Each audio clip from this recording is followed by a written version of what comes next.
नमो अरिहंताणं नमो सिद्धाणं नमो आयरीयाणं नमो वज्झायाणं नमो लोये सबसाहूणं जीवं जीवमदव्वं जिणवरवसहेण जेन निड्डिठं देविन्दविन्दवन्दं वन्दे तं सर्वदा शिरसा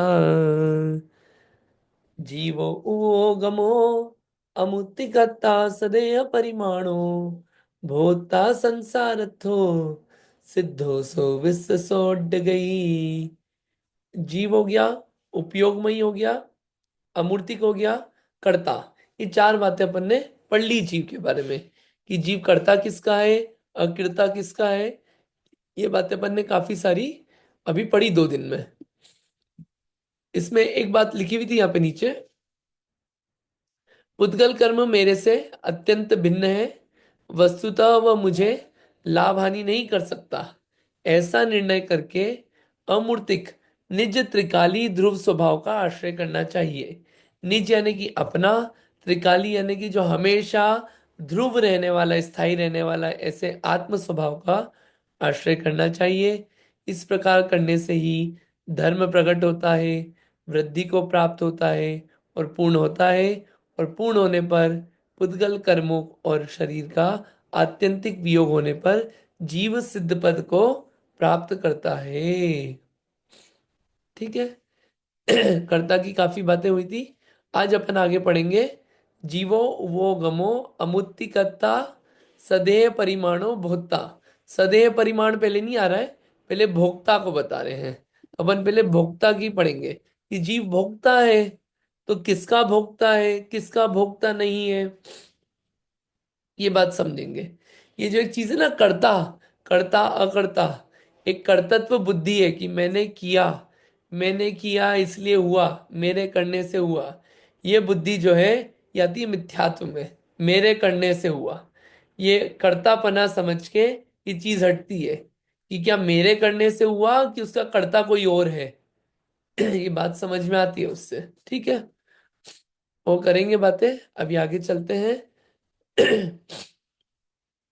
अथ यद्यपि शुद्ध नयन निर्विकार परम आह्लाद एक लक्षण सुखामृतस्य भोक्ता तथा अपि शुद्ध नयन सांसारिक सुख दुखस्य अपि भोक्ता आत्मा भवति इति आख्याति। आसान है बात। अब यद्यपि शुद्ध नय से निर्विकार परम आह्लाद जिसका लक्षण है, आनंद की भी चरम सीमा आह्लाद, ऐसे सुखामृत का भोक्ता है कौन, आत्मा। तो भी अशुद्ध नय से सांसारिक सुख दुख का भी भोक्ता कौन है, आत्मा। ये कौन से नय से बोला, अशुद्ध नय से। इस प्रकार कहते हैं। गाथा नंबर 9 पढ़ेंगे अपन, अर्थ समझेंगे, फिर आगे की बात करेंगे। ववहारासु दुःखम् पुग्गलकम् अपफलं पभुञ्जेति आदानिच्छेणदो चेदन भावं कुवादस्। ववहारासु दुःखम् पुग्गलकमप फलम पभुञ्जेति, और आदा निश्चय नहीं दो चेदन भावम खुआदस। क्या बोल रहे हैं इस गाथा में, इस गाथा में चल रही है भोक्ते पने की बात, भोक्ता पने की। क्या बात चल रही है कि जीव जो है भोक्ता है। तो व्यवहारा सु दुखम, ये जो सुख दुख है, कौन सा, जो पुद्गल का, ये जो कर्म है ना, कर्म फलों को जो भोगता है, कर्म फलों को जो भोगता है। कर्म फल कैसे हैं, पुद्गलों के द्वारा दी गए हैं। कर्म कैसे हैं, पुद्गल। तो जो पुद्गल कर्म के द्वारा जो फल मिलते हैं उनसे सुख दुख होता है, उसको भोगता है कौन, जीव। यानी सुख दुख को भोगने वाला, कर्म फलों को भोगने वाला कौन है, जीव। कौन से नए से, व्यवहार नए से, व्यवहार नए से भोगता है उसे जीव। आधा निश्चय नय दो चेदन भावम को आदस, और निश्चय नय से चेदन भावम, किसके? चेतन भावों को भोगता है। दोनों बातें आ गई इसमें। जैसे कल आया था ना कि वास्तविकता में क्या रोटी अपन ने बनाई, रोटी के कर्तापन है? नहीं। रोटी सामने बना रहे अपन, रोटी बनाते हुए भी बोल रहे हैं कि आप इसके कर्ता नहीं हो, इसको आप बनाने वाले नहीं हो। ठीक है, वास्तविकता में। व्यवहार ने ऐसे बोलते हैं काम चलाने के लिए, हाँ इनने बनाई। वास्तविकता में उसका कर्ता कौन? आटा, गेहूं।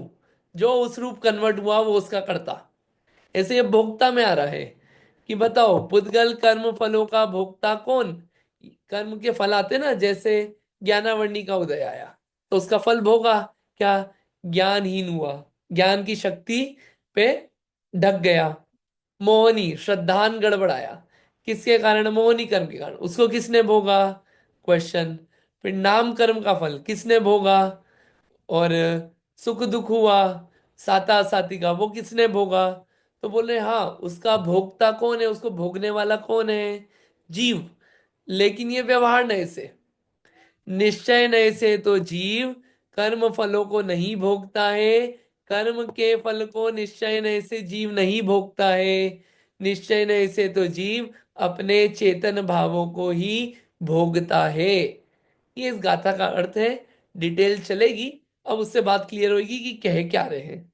टीका इसीलिए तो होती है, टीका में बात क्लियर होती है। देखिए ये लिखा है यहाँ पे, व्यवहार नय से आत्मा सुख दुख रूप पुद्गल कर्म के फल को भोगता है, और निश्चय नय से अपने चेतन भावों को भोगता है। चलिए क्वेश्चन पूछते हैं ताकि क्लैरिटी बनती जाएगी। क्वेश्चन ये है कि पुद्गल कर्म से जो सुख मिलता है, कौन से कर्म है जो सुख रूप है? कौन से कर्म है जो सुख रूप है? बताइए, बोलिए। कर्म के नाम हाँ नीतू दीदी बताइए, कर्म के नाम भी याद करने को दिए हुए ही हैं। साता वेदनी कर्म की वजह से सुख का अनुभव होता है। साता, साता से होता है, ठीक है। और कौन से कर्म? और ये तो एक ही हुआ। अरे पुण्य प्रकृतियां बहुत सारी है।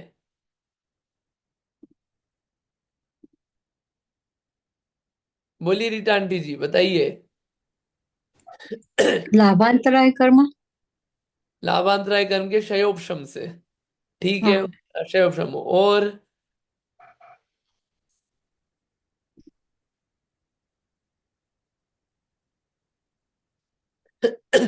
और अरे आपको नाम याद है किसी को सारे कर्मों के? याद किए? हाँ जी किए हैं। जी। अच्छा चलिए मैं आपसे पूछता हूँ, ये बताइए नाम कर्म में जो सुख देने वाले हैं कौन से कर्म है नाम कर्म में? हम्म हम्म, पुण्य रूप कौन से हैं?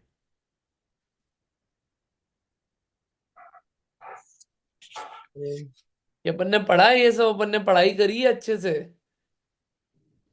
अरे यश कीर्ति, सुभग, सुस्वर, आदेय, है कि नहीं? त्रस, ये सब पुण्य प्रकृतियां है कि नहीं? और भी बहुत सारी है जो पुण्य का फल हो। उच्च गोत्र में उच्च गोत्र, वेदनीय में साता वेदनी, पुण्य रूप है ना फल इनका, सुख देने वाली है ना। उसको समझना। घाती कर्म में तो सारी पाप रूप है। जो अघातियां हैं, बस अघाती कर्म में ही कौन सी है? पाप रूप प्रकृतियां हैं। या पुण्य पाप दोनों का भेद है। ठीक है, ये आपको पता होना चाहिए, पढ़ना है इसको आप लोग, है ना। चलिए अपन पढ़ते हैं अभी, क्वेश्चन पढ़ते हैं, फिर बातें समझ में आएगी।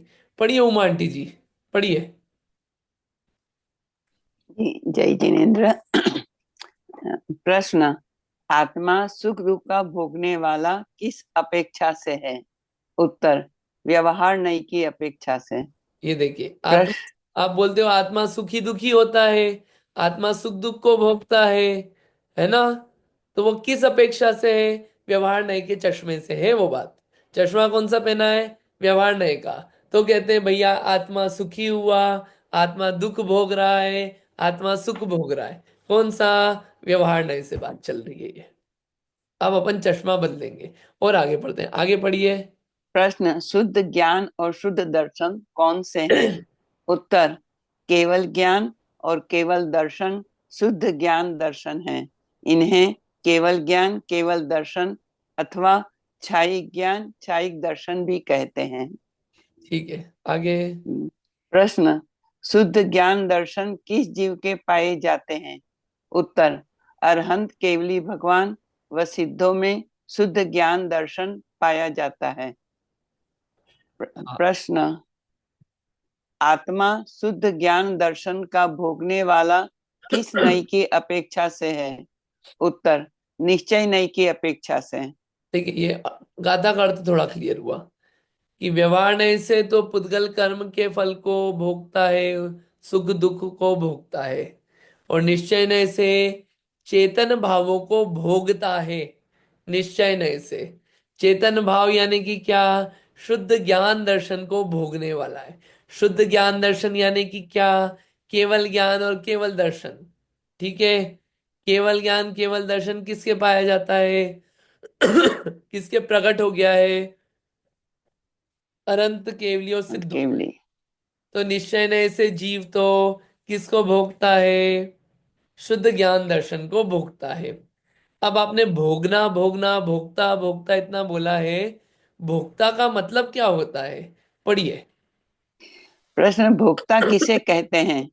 उत्तर, वस्तुओं को भोगने वाला, अनुभव करने वाला भोक्ता कहलाता है। अब देखिए कितना अच्छा आया है कि वास्तविकता में जीव जो है अनुभव किसका करता है? वास्तविकता में मतलब व्यवहार नय से किसको अनुभव करता है? ये पुद्गल कर्म के फलों को, सुख दुख को व्यवहार नय से अनुभव करता है। वास्तविकता में तो जीव उन कर्म फलों को नहीं अनुभव कर रहा है, अपने चेतन भावों को ही अनुभव कर रहा है। ये जीव है, ऐसा जीव है। और उसी समय पे, सेम समय पे, बस ये है, व्यवहार नहीं से देखोगे तो ऐसा लगेगा कि जीव सुख दुख को भोग रहा है, लेकिन निश्चय नहीं के चश्मे से देखोगे उसी समय पे, लैब में चलो अच्छे से, तो लैब में दिखेगा कि अरे ये तो अपने चेतन भावों को ही भोग रहा है। ठीक, ये दोनों दृष्टियां, किसका अनुभव करता है जीव? आगे, सुख किसे कहते हैं, दुख किसे व- कहते हैं? हाँ। प्रश्न, सुख किसको कहते हैं? उत्तर, साता कर्म के उदय से उत्पन्न आह्लाद रूप परिणाम को सुख कहते हैं। हम्म। दुख। प्रश्न, दुख किसको कहते हैं? उत्तर, असाता कर्म के उदय से उत्पन्न खेद रूप परिणाम को दुख कहते हैं। विशेष, यह आत्मा निज शुद्ध आत्मीय ज्ञान से उत्पन्न परमार्थिक सुखामृत पान से शून्य हो, उपचरित असद्भुत व्यवहार नय से पंचेंद्रिय जन्य इष्ट अनिष्ट विषयों से उत्पन्न सुख दुख का भोगता है। अनुपचरित असद्भुत व्यवहार नय से साता अशाता रूप कर्म फल का भोगता है। अशुद्ध निश्चय नय से हर्ष विषाद रूप सुख दुख परिणामों को भोगता है। और शुद्ध निश्चय नय से निश्चय रत्नत्रय से उत्पन्न अविनाशी आनंदामृत का भोगता है। बहुत बढ़िया, ये एकदम क्लियर हुआ कि सुख क्या है, दुख क्या है। सुख क्या है? आह्लाद रूप परिणाम हुआ। दुख क्या है? असाता के उदय से जो दुख हुआ। और विशेष क्या है? विशेष ही आएगा। उपचरित सद्बुद्ध व्यवहार नहीं से क्या है? अनुपचरित असद्बुद्ध व्यवहार नहीं से क्या है? अशुद्ध निश्चय नहीं से क्या है? शुद्ध निश्चय नहीं से क्या है?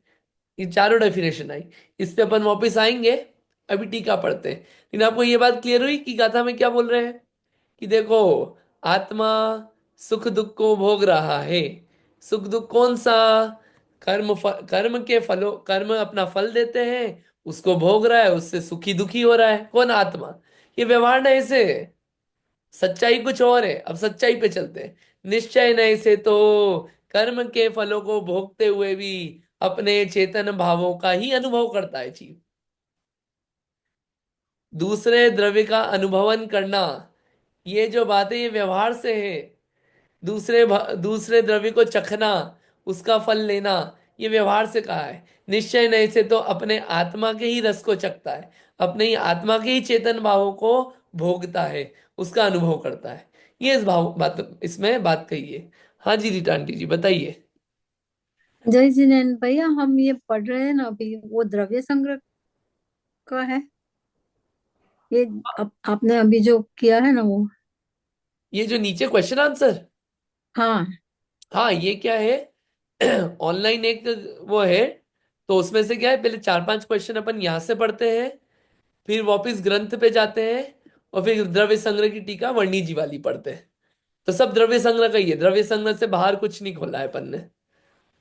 नहीं, बट ये प्रश्न और उत्तर जो है ना वो कहाँ से है? ये द्रव्य संग्रह के ग्रंथ। ही है। ये ज्ञानमती माता जी ने टीका लिखी है, उसके क्वेश्चन से ये 5-6 हर गाथा में। तो उसको अपन पहले पढ़ लेते हैं, तो उससे क्या है, जो ठीक है। टीका है गाथा है अपने को और क्लियर हो जाती है, शब्द एक एक। ठीक। हाँ। वाह, हाँ। Thank you. आप फॉरवर्ड कर सकते हो। बिल्कुल करेंगे, कर देंगे। जी चलिए आगे अपन अब जी, टीका थैंक यू। पढ़ते हैं। टीका पढ़ के और क्लैरिटी होगी कि भोक्ता क्या है, कैसे क्या हो रहा है। आराम आराम से टीका पढ़ते हैं। पढ़िए नीतू दीदी टीका। हाँ जी। गाथा नंबर 9। गाथा अर्थ। व्यवहार नय से आत्मा सुख दुख रूप पुद्गल कर्म के फल को भोगता है और निश्चय नय से अपने निश्चय नय से अपने चेतन भाव को भोगता है। टीका। व्यवहारा सुह दुखम पुग्गल कम्म फलम पभुंजेदि। व्यवहार नय की अपेक्षा से सुख दुख रूप पुद्गल कर्म के फलों को भोगता है। उन कर्म फलों का भोक्ता कौन है? आदा मतलब आत्मा। ऋक्षेणयदो चेदन भावम आदस्य। निश्चय ने की अपेक्षा से चेतन भाव का भोक्ता है। खो मतलब प्रकट रूप से। किसके चेतन भाव का? आत्मा के अपने चेतन भाव का। वह इस प्रकार आत्मा ही निज शुद्धात्म संवित्ति से उत्पन्न पारमार्थिक सुख सुधारस के भोजन को नहीं प्राप्त करता हुआ उपचरित असद्भुत व्यवहार नय से इष्ट अनिष्ट पंचेंद्रिय विषय जनित सुख दुख को भोगता है। उसी प्रकार अनुपचरित असद्भुत व्यवहार नय से अंतरंग में सुख दुख जनक द्रव्य कर्म रूप साता और असाता के उदय को भोगता है। और वही अशुद्ध निश्चय नय से हर्ष विषाद रूप सुख दुख को भोगता है। शुद्ध निश्चय नय से तो परमात्म स्वभाव के सम्यक श्रद्धान ज्ञान आचरण से उत्पन्न सदा आनंद जिसका एक लक्षण है, ऐसे सुखामृत को भोगता है। हाँ 1 मिनट रुकिए। देखिए यहाँ पे पहले थोड़ी सी ऊपर बात करते हैं, गाथा का अर्थ और क्लियर हो गया। देखिए यहाँ पे व्यवहारास्व दुखम पुग्गल कम्म फलम पभुंजति, कि व्यवहार नय की अपेक्षा से सुख दुख पुद्गल कर्म के फलों को भोगता है। क्वेश्चन आया, कौन भोगता है? तो गाथा में अगला शब्द क्या लिखा है, देखिए आधा। आधा यानी कि, आधा यानी हाफ नहीं, आत्मा। आत्मा भोगता है। अच्छा, ये तो व्यवहार से बात हो गई। निश्चय नय दो चेतन भावम आदस्य, कि निश्चय नय की अपेक्षा से किसका भोगता है? चेतन भावों का भोगता है। कौन भोगता है? आदा, आत्मा। ठीक है। और फिर एक शब्द आया खू। खू यानी कि प्रकट रूप से चेतन भावों को ही भोगता है। किसके हैं वो चेतन भाव? आदस्य। आदस्य, पांचवी विभक्ति, विभक्तियां चलती है। पांचवी विभक्ति आदस्य, किसके? आत्मा के। चेतन भाव का, अब आत्मा के अपने चेतन भाव का भोगता है। अब देखो भोगता इसमें एकदम क्लियर होगा, और अलग अलग अपेक्षा से आप अलग अलग चश्मे लगाना और देखना कि किस किस का भोगता है।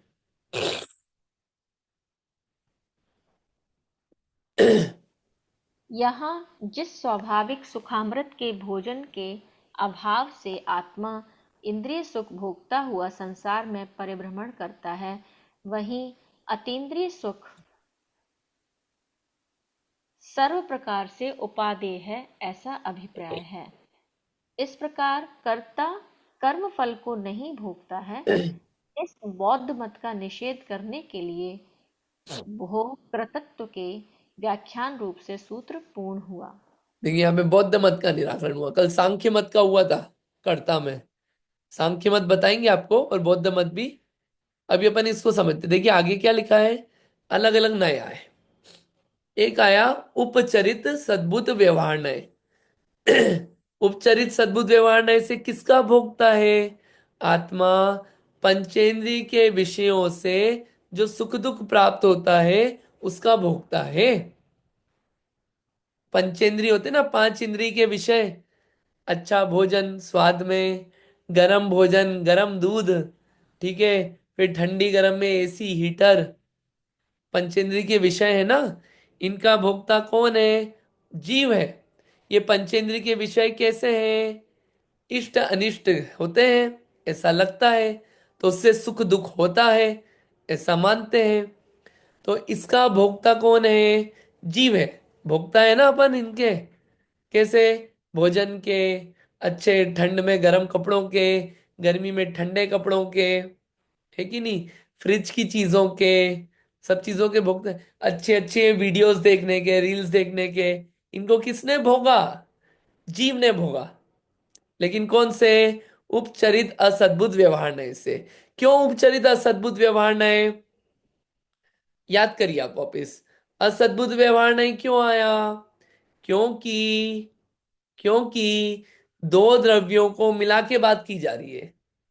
एक है जीव द्रव्य, भोगने वाला जीव द्रव्य, और भोग रहा है किसको? पुद्गल को। तो इसको एक करके बताया ना, जीव पुद्गल को भोग रहा है, जीव पुद्गल को भोग रहा है, ये इसका भोगता है। मिला दी ना इन दो द्रव्यों को एक साथ कि भैया इसको भोग रहा है ये। और उपचरित, उपचरित क्यों? क्योंकि ये दूर की चीजें हैं। पंचेंद्रिय विषय वगैरह जो है, ये सब एक क्षेत्र अवगाह नहीं है, ये कहाँ है? बाहर है ये सब। इसलिए उपचरित असद्भुत व्यवहार ने से कहते हैं कि मैंने भोजन किया, मैंने रसगुल्ला खाया, मैं ठंडे एसी में एसी की हवा को भोगा, ये सब किससे कहते हैं? उपचरित असद्भुत व्यवहार ने से। वास्तविकता में तो ठंड आत्मा को छूती तक नहीं है, भोजन आत्मा को छूता तक नहीं है। तो बताओ वास्तविकता में कैसे बोले हम कि हम उसके भोक्ता हैं? रसगुल्ले को कभी आत्मा ने टच नहीं किया, क्योंकि कहां पे रखा गया? जीवान पे। जीवान आत्मा थोड़ी है। लेकिन व्यवहार नए, उपचरित असद्भुत व्यवहार नए से कहते हैं कि इसको मैंने भोगा, इसका स्वाद मैंने लिया, ये मैंने खाया। ये काय से? उपचरित असद्भुत व्यवहार नए से। बड़ी ऐसा लगेगा क्या क्या बातें चल रही है। फिर आगे उसी प्रकार अनुपचरित असद्भुत व्यवहार नए से अंतरंग में सुख दुख जनक द्रव्य कर्म रूप साता और असाता के उदय को भोगता है। साता असाता कर्म होते हैं ना, पुण्य कर्म, इन पुण्य कर्म को, इनके फलों को भोगता है। ठीक है, कौन? जीव। ये अनुपचरित असद्भुत व्यवहार है इससे। क्यों अनुपचरित? क्यों? क्योंकि देखिए अनुपचरित असद्भुत क्यों? दो अलग है, एक पुद्गल कर्म है और एक जीव है। जीव अगर पुद्गल कर्म के फलों को भोगे, यानी कि मिला के बात कर रहे हो ना आप, और पुद्गल कर्म का है एक क्षेत्र अवगाही, जहां जीव है वहीं पुद्गल कर्म है। इसलिए कोई उपचारिकता नहीं, अनुपचरित असद्भुत व्यवहार नहीं से भोग रहा है जीव इनके फलों को।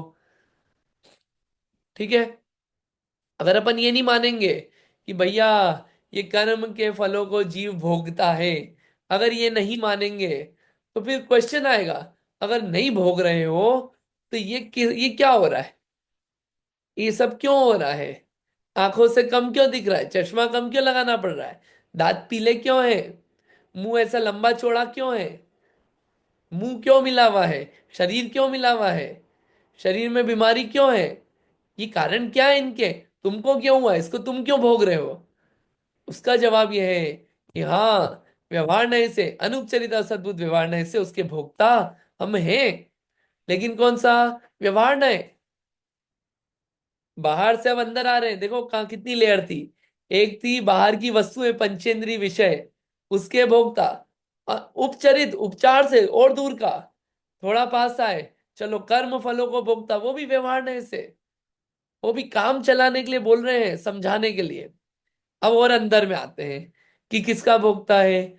और वही अशुद्ध निश्चय से हर्ष विषाद रूप सुख दुख को भोगता है। जो सुख दुख होता है अंदर में अपने, सुख दुख की अवस्था होती है ना, मैं सुखी दुखी, छड़ा लग लेना आती है ना, मैं सुखी दुखी मैं रंक राव, मेरे धन ग्रह गोधन प्रभाव। सुखी दुखी होते ना अपन, खुशी हुई रोना आया, ये सब किस में होता है इसका? ये ऐसे फीलिंग्स इमोशंस किसके हैं?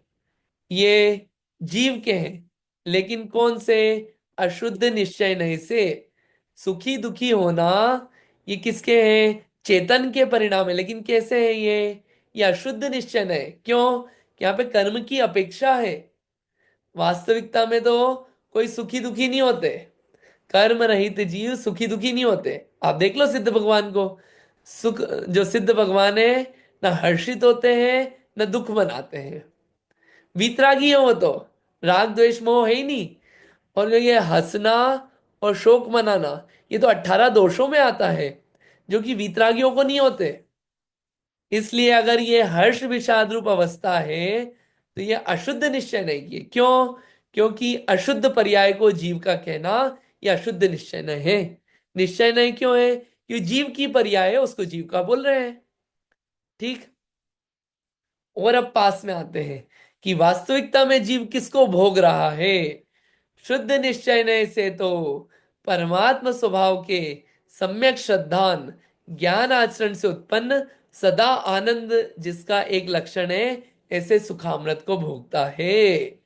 वास्तविकता में तो छोड़ो जीव, शुद्ध निश्चय से तो जीव ना पंचेंद्रिय के विषयों को भोगता है, न कर्म के फलों को भोगता है, ना ही हर्ष विषाद रूप इन फलों को भोगता है।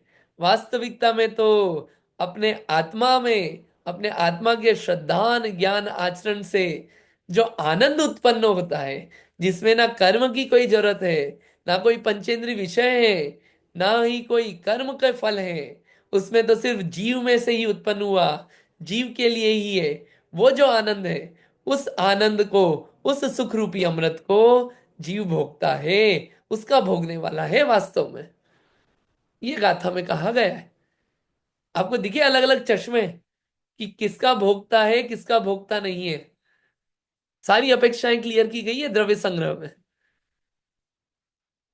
आगे, यहां जिस स्वाभाविक सुखामृत के भोजन के अभाव से आत्मा इंद्रिय सुख भोगता हुआ संसार में परिभ्रमण करता है, वही अतीन्द्रिय सुख सर्व प्रकार से उपादेय है, ऐसा अभिप्राय है। मुद्दे की बात यह है कि भैया काम की चीज क्या है इन सब में?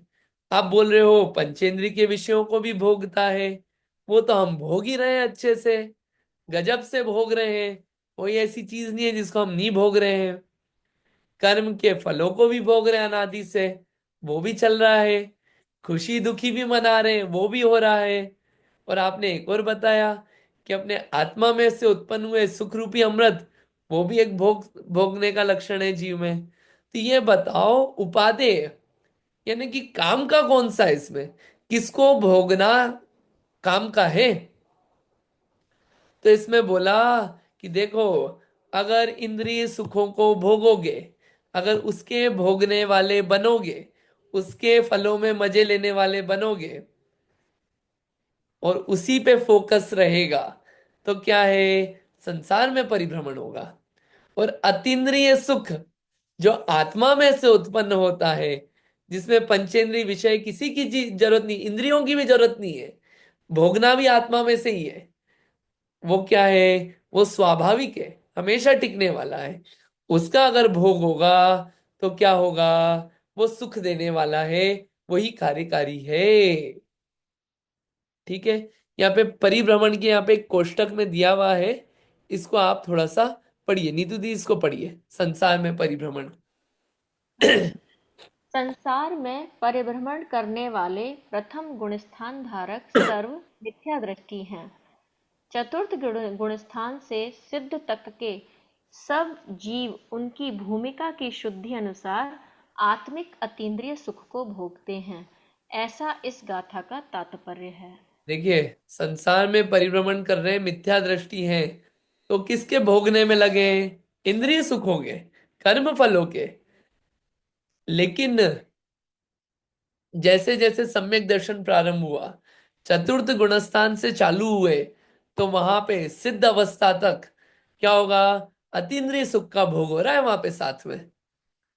और वहां पे उसकी क्वालिटी और उसकी इंटेंसिटी बढ़ती जा रही है। जो चतुर्थ गुण स्थान वर्ती है, वो कम भोग रहा है तीन्द्रिय सुख को। और सिद्ध भगवान जो है वो पूर्णता को प्राप्त है। चतुर्थ गुण स्थान वाले का जो क्वालिटी है वो सेम है सिद्ध भगवान जैसी, लेकिन उसमें पूर्णता नहीं हुई है, इंटेंसिटी नहीं है। माल वही है, लेकिन पूरी तरह से नहीं हुआ है, अभी भी गंदगी साइड में चल रही है, पूर्णता नहीं हुई। ये गाथा यहाँ पे ये बात बता रही है। ये एक कोष्टक में एक और बात, उपादेय ऐसा अभिप्राय में एक और बात लिखी है, इसको भी पढ़ लीजिए। यहाँ से ना। हाँ, पंडित।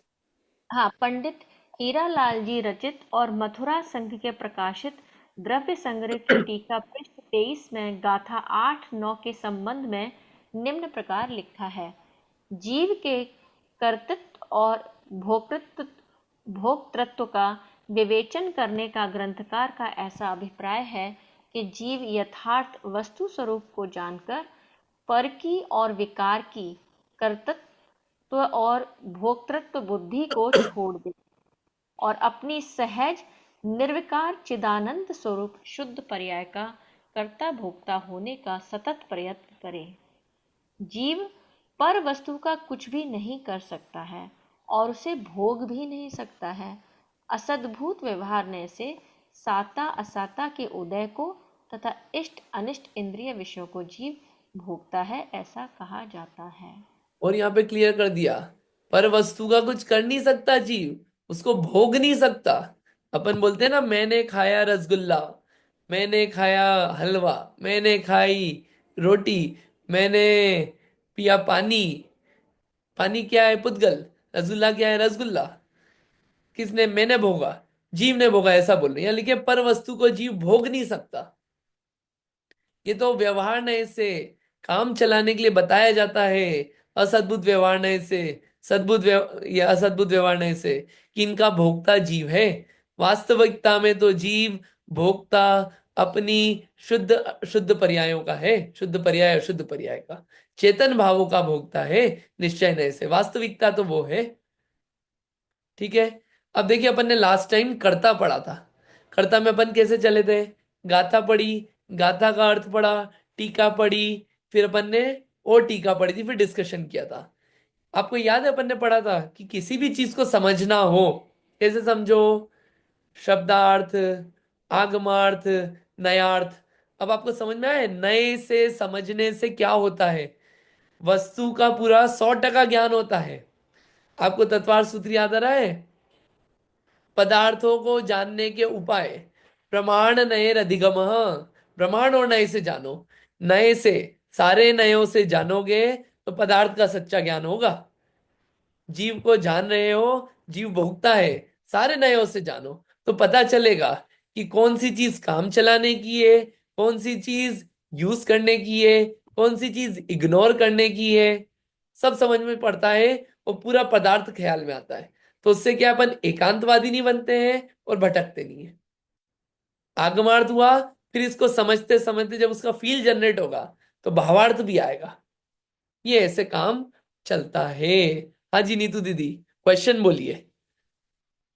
हाँ, बस मैं अपने मन में समराइज करने का सोच रही हूँ हम्म। कि हमें समझ में आ गया कि जैसे व्यवहारने से अ, जो जीव है वो भोग रहा है और निश्चयने से वो अपना चैतन्य स्वरूप है वो उसको भोगता है। हम्म। लेकिन अभी संसारी अवस्था में जब हम हैं, क्योंकि हम आठों कर्मों से जकड़े हुए हैं, तो तब तब तो निश्चय में हम नहीं हैं।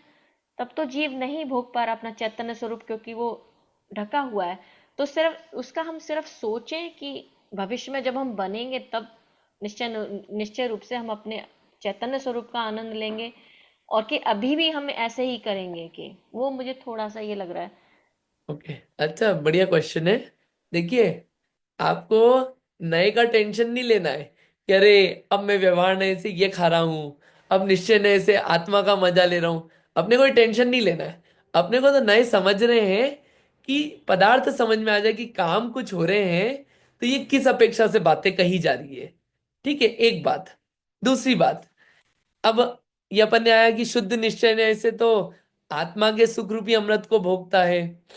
ये बताइए कि जब सम्यक दृष्टि हुए और मिथ्या दृष्टि थे, तो मिथ्या दृष्टि से सम्यक दृष्टि बनने में आत्मा का सहारा लेना पड़ता है कि नहीं लेना पड़ता है? कि नहीं, सम्यक दृष्टि हो जाएगा उसके बाद सहारा लेगा? नहीं, प्रोसेस है ना वो। सम्यक हम्म, दृष्टि से एक देश प्रति बने, तो वहां भी हाँ आत्मा में और गए, आत्मा का और पान किया। फिर वहां से हाँ मुनिराज बने, आत्मा का पान और बना। फिर क्षीण कषाई बने, श्रेणी चढ़े, और आत्मा का हाँ पान किया। फिर भगवान बने अरहंत, और आत्मा का पान किया। सिद्ध बने और आत्मा का पान किया। लेकिन मतलब उसकी बढ़ता ही जा रहा है वो क्रम, बराबर। बराबर तो समझ ये रहा। नहीं है कि अपन जब सिद्ध बनेंगे, भगवान बनेंगे, तब आत्मा का पान करना है। अभी तो क्या करो, अभी तो बस व्यवहार नय का आश्रय लो, पंचेंद्रीय विषय का आश्रय लो, वही उपादेय है।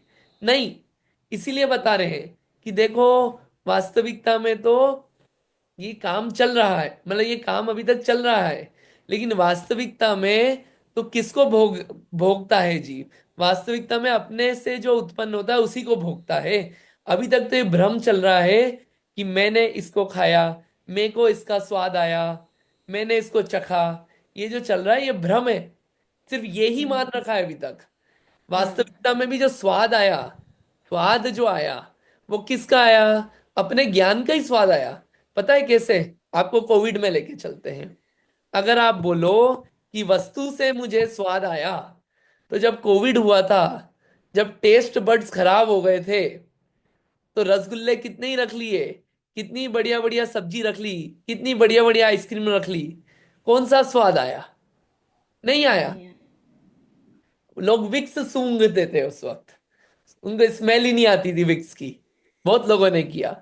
क्यों नहीं आ रही थी? पंचेंद्रिय के विषय के भोक्ता हो ना आप तो। अरे वास्तविकता में तो उस ज्ञान के भोक्ता हो, जो ज्ञान उत्पन्न हुआ अंदर से, उसके भोक्ता हो।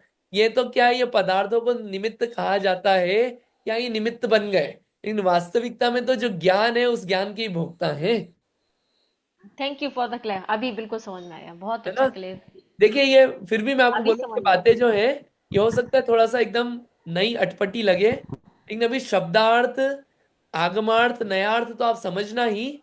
भावार्थ जो है उसका और फील जनरेट करने के लिए इसका बार बार अध्ययन करना होगा। तो सारे एंगल क्लियर होंगे कि हो क्या रहा है, मेरा स्वरूप कैसा है, और काम क्या करना है। इसीलिए इन गाथाओं को अपन बार बार चला रहे हैं। अभी स्लो स्लो चल रहे हैं।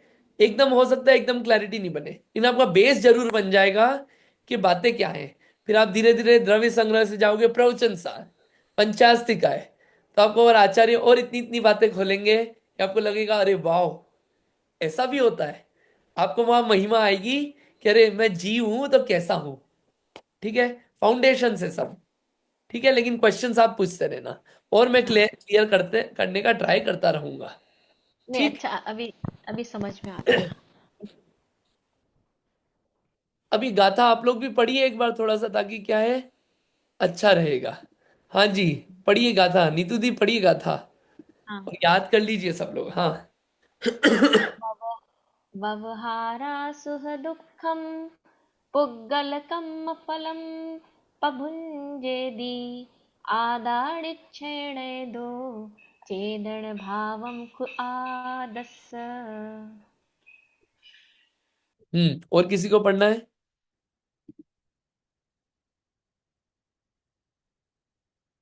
पढ़िए आप लोग फटाफट, हाँ पढ़िए पढ़िए, अर्चना जी पढ़िए, जिस जिसको पढ़ना है जल्दी जल्दी पढ़ते जाइए। हाँ जी।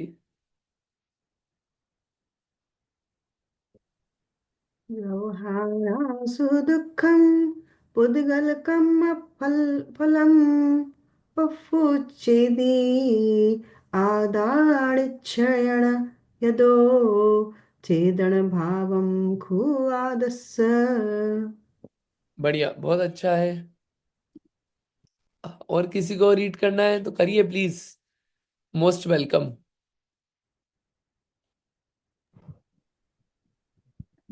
हाँ रीटा आंटी जी प्लीज पढ़िए।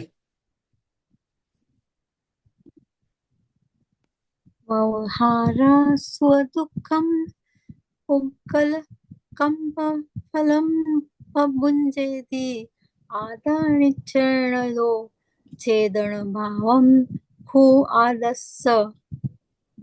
बहुत बढ़िया। और किसी को,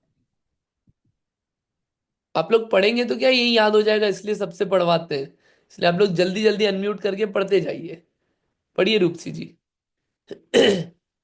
भवहारास्नु दुःखं पुग्गलकम्मफलं पभुञ्जेति आणा आदानेच्चैणैदो चेदनभावं स्कुवादस्। हम्म। पढ़िए कुसुम आंटी जी। महवारासुखदं उग्गलकं फलं पम्बुजेदि आदानि चरणवद्यो चेदनभावखु आदरस्य। बहुत बढ़िया, बहुत अच्छा है, बढ़िया। और किसी को पढ़ना है? अच्छा, ठीक है। गाथा नंबर 1 से 8 तक लता आंटी और उमा आंटी जी को छोड़ के किसको याद हो गया गाथा नंबर 1 से 8 तक पूरा? याद हुआ गाथा 1 से 8 तक? अरे अपन स्लो चल रहे हैं, आपको याद करना है, छुट्टियां भी थी 3 दिन।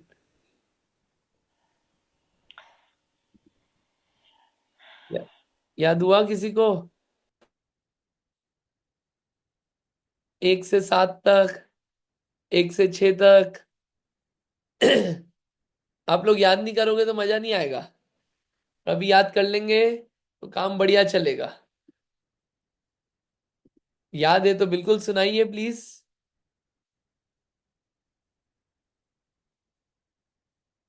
बोलिए नीतू दी, सुनाइए।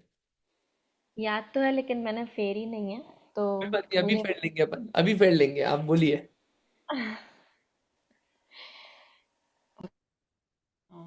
मैं 5 मिनट फेरने के बाद फिर सुनाऊँ नहीं आपको? नहीं नहीं, अभी सुना दो, आप तो सुना दो, टेंशन मत लो आप, मैं मदद करूंगा ना।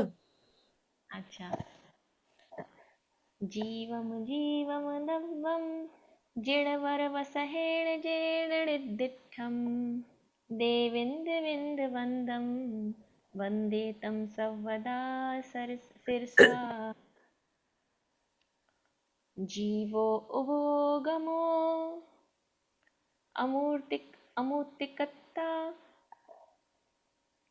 सदैव। अमूर्ति सदेह परिमाणो भोक्ता संसारत्थो सिद्धो सो विस्सो ढगई तिक्काले च दुपाणा इंद्रियवराओ आणपाणो या व्यवहारासो आणपाणो व्यवहारासो जीवो। व्यवहारासो जीवो निच्छेणे दोदुचेदर्णजस्सा।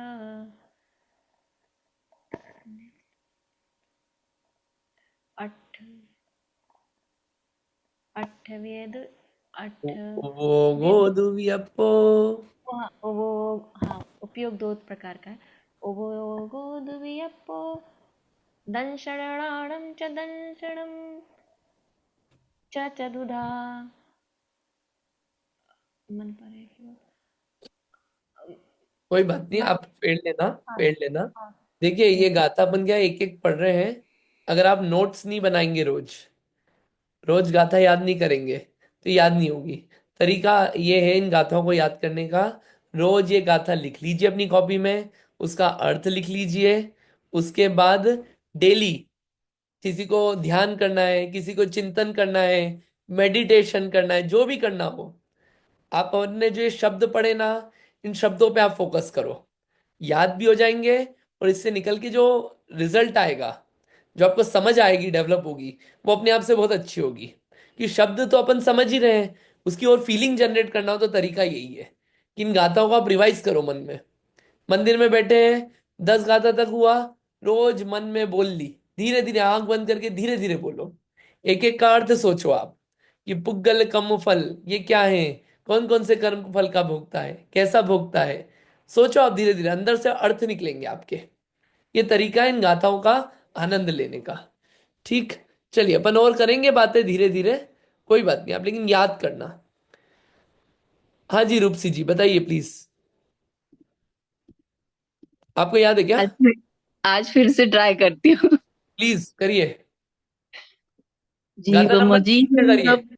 हाँ चलिए, गाथा नंबर 1 से ही करिए, करिए। जीवमजीवं दव्वं जिण्वरवसेन जीर्णरेत्तिष्ठं देवेन्दविन्दवन्दं वन्दे तं सर्वदा शिरसा जीवो वौ गमो अमुत्तिकर्ता सदेह परिमाणु भूता संसारत्तो सिद्धो सुविश्वसोडगै तिक्काले च दुपाणा इन्द्रिय बलमावाण पाणोया भवहारासो जीवो निश्चयण दुचेदना जस उभो दुवि अप्पो अ, उभो दुवि अप्पो सामर्णं जीवलक्षणं भणियं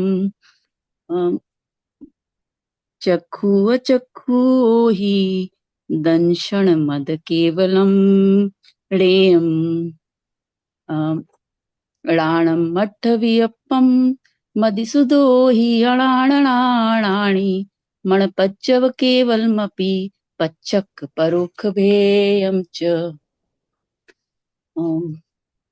अट्ठ च दुणान दंशण अट्ठ च दुणान दंशण जो वो पहले बोल गए थे ना, सामन्नम जीव लक्षणम, वो इधर आ रहा हाँ हाँ वो ये था।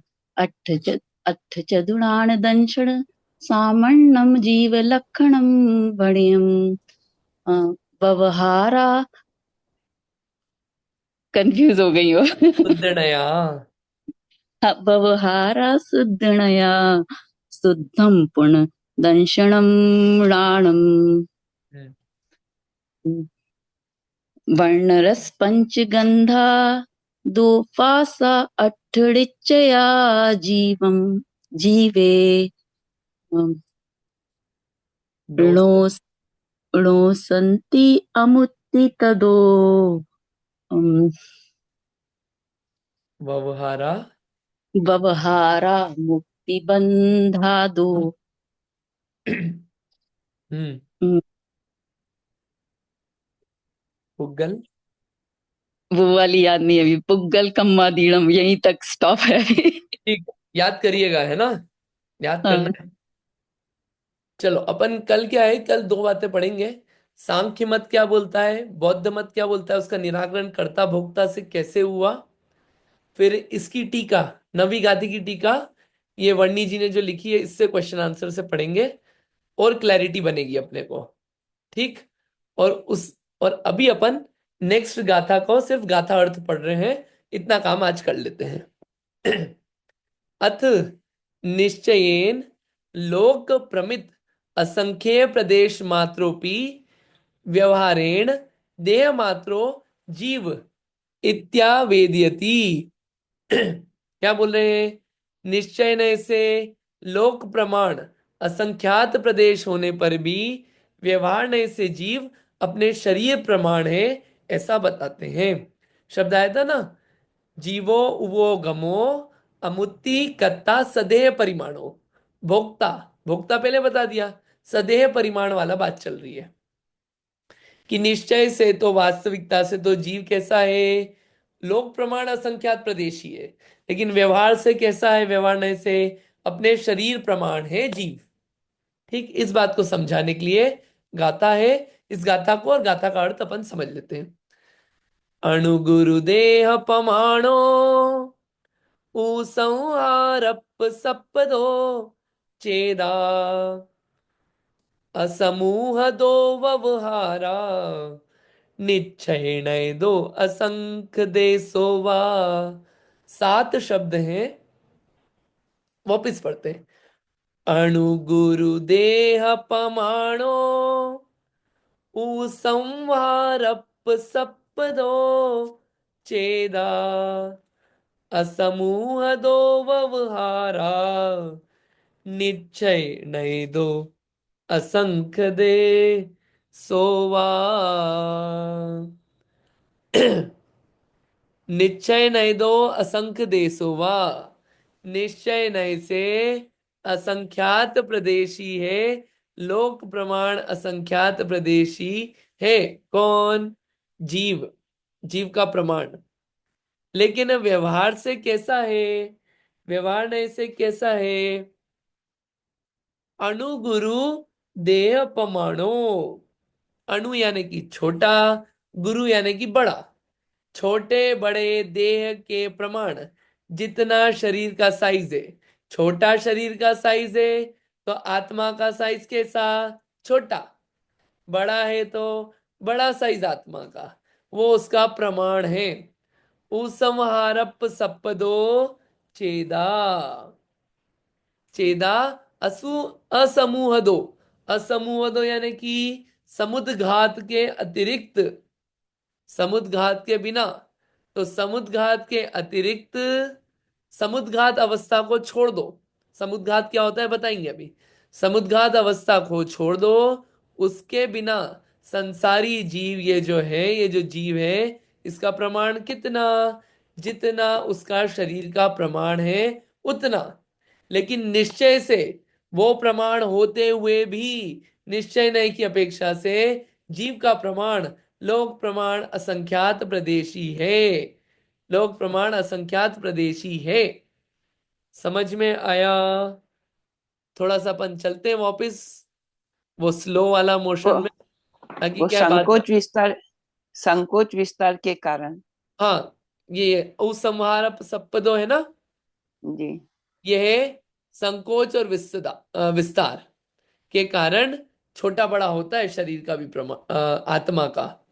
बोला ना, आत्मा का प्रमाण क्या है? जितना देह का प्रमाण है। ऐसा क्यों? क्योंकि आत्मा जो है उसमें संकोच विस्तार हो सकता है। ठीक है। लेकिन निश्चय से कैसा है? निश्चय से असंख्यात प्रदेश है। कितना? लोक के बराबर। अपन पहले इन शब्दों को समझते हैं कि ये संकोच विस्तार क्या होता है, समुद्घात क्या होता है, असंख्यात प्रदेश क्या है, फिर गाथा समझ में आएगी। अपन ये प्रश्न पढ़ लेते हैं। ठीक है। छोटे से प्रश्न है, कितने हैं? हाँ, प्रश्न तो है लेकिन थोड़े पढ़ लेते हैं, थोड़ा सा क्लियर होएगा। पढ़िए। हाँ जी, किसको पढ़ना है? कौन है पढ़ने के लिए? हाँ जी, अर्चना जी, आप पढ़ रहे हैं क्या? जी। हम्म। शरीर प्रमाण वाला कौन है? हम्म। वेदा मीन्स चेतन, अर्थात जीव है। किस जीव कारण? शरीर प्रमाण वाला है, ये पहला आंसर। अगला, क्यों, किस कारण से शरीर के प्रमाण जितना है, शरीर जितना छोटा बड़ा है? पढ़िए। किस कारण से? तो उपसंहार सपदो, हम्म। संकोच और विस्तार स्वभाव से, यानी शरीर नाम कर्म से उत्पन्न हुआ। विस्तार तथा संकोच रूप जीव के धर्म हैं। उसमें उनसे यह जीव अपने देह के प्रमाण होता है। क्यों होता है ये? देह के प्रमाण क्यों होता है जीव? संकोच विस्तार उसका स्वभाव है जीव का। तो क्या हुआ? नाम कर्म से शरीर मिला था, अब उस शरीर में आत्मा गया तो क्या होगा कि जितना बड़ा शरीर है उसमें फिट हो गया। तो इसलिए क्यों फिट हो पाया?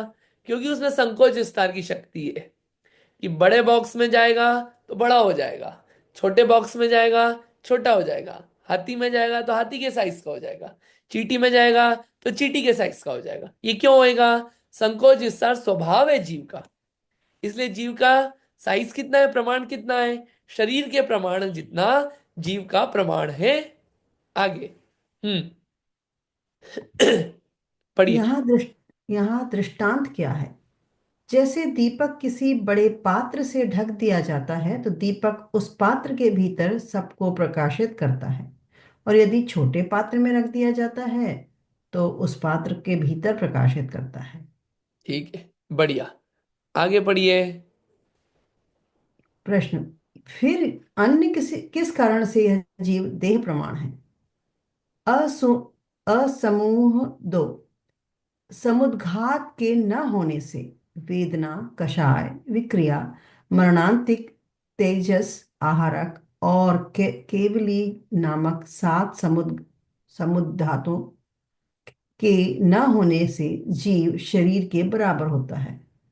समुद्धात की दशा में तो जीव देह से बाहर भी रहता है, किंतु समुद्घात के बिना देह प्रमाण ही रहता है। 7 समुद्घातों का लक्षण इस प्रकार कहा है: वेदना, कषाय, विक्रिया, मरणांतिक, तेजस, आहारक और केवली। ये 7 समुद्घात हैं। हाँ, एक मिनट। ये और क्यों है देह प्रमाण? जब जब इसका समुद्घात नहीं हो रहा है तो ये जीव जो है ये अपने शरीर प्रमाण है, क्योंकि समुद्घात में तो जीव शरीर से बाहर निकल जाता है, ठीक है। लेकिन समुद्घात के बिना जितना शरीर है उतना ही आत्मा का प्रमाण रहता है। अब ये समुद्घात होता क्या है वो अभी समझाएंगे, लेकिन समुद्घात 7 होते हैं। उनके नाम ये हैं: वेदना, कषाय, विक्रिया, मारणांतिक, तेजस, आहारक और केवली। 7 तरह के समुद्घात होते हैं। कल समझेंगे अपन समुद्घात क्या होता है और 7 तरह के समुद्घात कौन से हैं। लेकिन यहाँ पे ये पढ़ लेते हैं क्या, ये पढ़ लीजिए। समुद्घात तो बाद में पढ़ेंगे, ये पढ़ लीजिए ये क्या लिखा है। हाँ, जीव छोटे बड़े शरीर के बराबर प्रमाण को धारण करने वाला कैसे है? तो जीव में संकोच विस्तार गुण स्वभाव से पाया जाता है, इसीलिए व्यवहार नय की अपेक्षा से वह अपने द्वारा कर्मोदय से प्राप्त शरीर के आकार प्रमाण को धारण करता है। इसलिए व्यवहार नय से शरीर प्रमाण जितना है, जब समुद्घात अवस्था नहीं है तो, ठीक है। हम्म ये पढ़िए, समुद्घात अवस्था में ऐसा क्यों नहीं होता है? समुद्घात के समय में ऐसा क्यों नहीं होता है? इसका कारण यह है कि समुद्घात के समय जीव शरीर से बाहर फैल जाता है। आगे। जीव असंख्यात प्रदेशी किस नय की अपेक्षा से है? तो जीव निश्चय नय की अपेक्षा से असंख्यात प्रदेशी होता है। हाँ, वैसे तो असंख्यात प्रदेशी है कि पूरे लोक में फैल जाए, इतना है उसका प्रमाण। लेकिन व्यवहार नय से ये जीव अपने देह प्रमाण है। जीव का साइज पता चल रहा है आपको, कितनी जगह घेरता है। अब प्रदेश समझेंगे कल अपन। असंख्यात प्रदेश क्या होता है, लोक प्रमाण असंख्यात क्या होता है, और व्यवहार निश्चय नय क्या लगा है इसमें। लेकिन एक स्टार्टिंग हो गई होगी कि जीव सदेह परिमाण बोला, तो किस अपेक्षा से बोला? संसारी अवस्था में जब समुद्घात नहीं हो रहा है, संकोच विस्तार शक्ति होने के कारण जीव को अपने देह प्रमाण कहा गया है। व्यवहार नय से, निश्चय नय से लोक प्रमाण असंख्यात प्रदेशी यह जीव है, ये जीव का प्रमाण है। ठीक, ये गाथा देखना आप, 10 नंबर की गाथा तक। कल अपन इसी बात को आगे बढ़ाएंगे। चलिए याद करना आप लोग, जिनवाणी स्तुति कर लेते हैं। जावाणी के ज्ञान से सूझे लोकालो, सोवाणी मस्तक नमो सदा देत हूँ ढोक। हे जिनवाणी भारती तोय जपो दिन रैन, जो तेरी शरणा गए सो पावे सुख चैन। जिनवाणी माता की जय। 9 बार नमोकार मंत्र।